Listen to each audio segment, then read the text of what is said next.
Salam sejahtera kepada seluruh rakyat Malaysia. Berita seterusnya, apakah amaran Kit Siang bermaksud DAP akan keluar kerajaan jika Najib dibebaskan? Berita penuh. Pemimpin veteran DAP Lim Kit Siang memberi amaran bahawa kerajaan perpaduan pimpinan Anwar Ibrahim boleh runtuh sekiranya bekas Perdana Menteri Najib Razak dibebaskan melalui pengampunan diraja. Menjelaskan pendapatnya itu, beliau melihat masalah yang dihadapi oleh kerajaan pimpinan Anwar ketika ini lebih bersifat dalaman daripada luaran. Saya fikir menjadi satu kesilapan untuk percaya bahawa UMNO hanya boleh kembali ke zaman kegemilangannya jika Najib dikeluarkan daripada penjara. Sebaliknya, saya percaya pengampunan Najib sama sekali tidak memberi keuntungan kepada UMNO, tetapi hanya akan menguntungkan PAS dan Bersatu selain menyebabkan keruntuhan kerajaan perpaduan yang sedang dipimpin Anwar, kata Kit Siang pada kenyataan hari ini. Apakah yang dimaksudkan bekas pengurusi DAP itu dan bagaimana kerajaan perpaduan boleh runtuh disebabkan bebasnya Najib? Dengan Kit Siang mengatakan pembebasan Najib hanya akan menguntungkan PAS dan Bersatu, keruntuhan paling mudah yang dipercayai ramai boleh berlaku adalah disebabkan penolakan rakyat terhadap PH dalam PRU 16 akan datang. Berdasarkan sentimen majoriti rakyat yang tidak setuju dengan pembebasan Najib, membebaskan bekas Perdana Menteri yang terkait dengan skandal 1MDB serta belum pun setahun menjalani hukuman penjara daripada 12 tahun yang diterimanya, ia secara langsung bermakna PH tidak bertindak selari dengan keinginan rakyat. Akibatnya, rakyat pasti akan menghukum PH kerana kedudukan Anwar sebagai Perdana Menteri dipercayai berperanan membantu pembebasan Najib itu. Jika itu berlaku, sebagaimana disebut Kit Siang, PAS dan Bersatulah yang akan untung. Keruntuhan itu tidak berlaku dalam waktu terdekat ini. Sebaliknya pada PRU 16 yang dijangka kira-kira 4 tahun lagi. Tetapi apabila Kit Siang memberi amaran terbuka bahawa pembebasan Najib akan menyebabkan keruntuhan kerajaan, secara tersirat ia juga sebenarnya adalah isyarat bahawa DAP tidak setuju dan menentang perkara itu. Dalam pembentukan kerajaan perpaduan ini, sementara PH mempunyai 82 kerusi, 40 daripada adalah milik DAP. Ini bermakna daripada jumlah 148 sokongan ahli parlimen yang dimiliki kerajaan perpaduan sekarang, ia akan runtuh jika DAP bertindak keluar disebabkan tidak setuju dengan pengampunan terhadap Najib. Adalah jelas bahawa DAP lebih bahaya daripada UMNO dan BN yang mempunyai 30 ahli parlimen yang mana baru-baru ini MT UMNO memutuskan untuk menghantar memorandum kepada Istana Negara bagi pembebasan Najib. Adakah ini bermakna Kit Siang sebenarnya sedang memberi amaran kepada Anwar tentang bahaya yang bakal menanti jika Najib dibebaskan?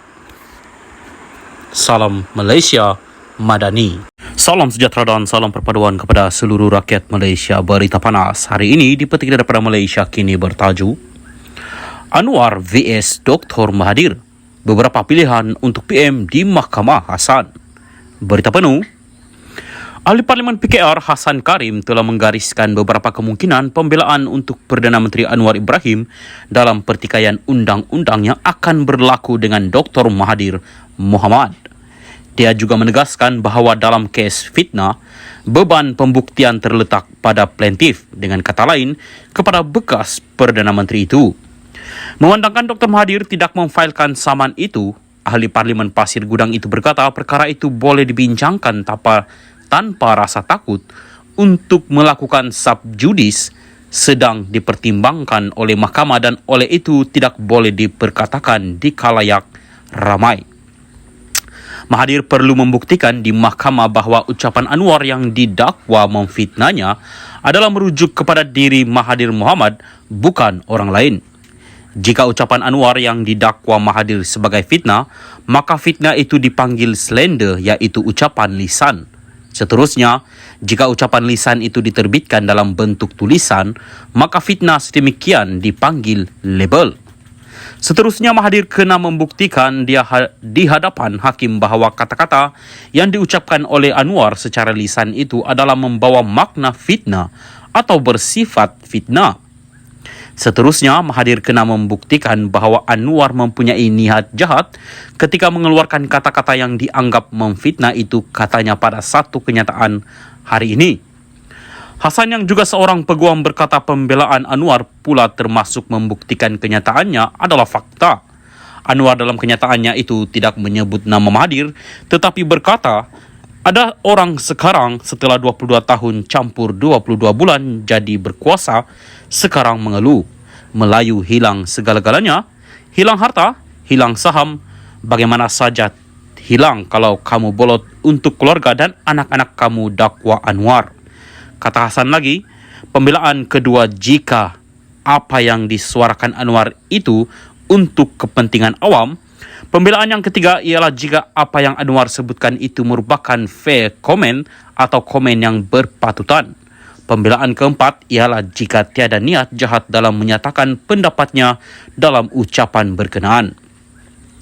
Pembelaan terakhir adalah bahawa ada kemungkinan Anwar Ibrahim sebagai Perdana Menteri diberi perlindungan atau privilege, termasuk perlindungan bersyarat ataupun qualified privilege, katanya. Kesimpulannya, Hasan berkata pertempuran undang-undang antara dua musuh politik itu sangat menarik.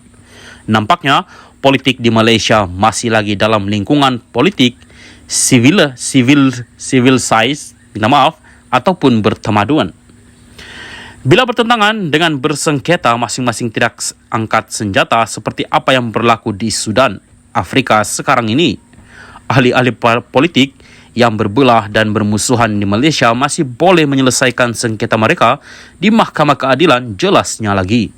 Mahathir dan Anwar berseteru sejak 1998 apabila Mahathir memecat Anwar sebagai timbalan Perdana Menteri. Bagaimanapun, ini kali pertama musuh politik itu akan bertempur di mahkamah. Mahathir yang telah mengarahkan peguamnya untuk memulakan tindakan undang-undang berkata dia tidak boleh lagi mengabaikan serangan Anwar kerana pengurusi PH itu kini Perdana Menteri. Sebelum ini, Mahathir berkata dia memekakkan telinga kerana menganggap itu sebagai tindakan seseorang yang sangat terdesak mahu menjadi Perdana Menteri.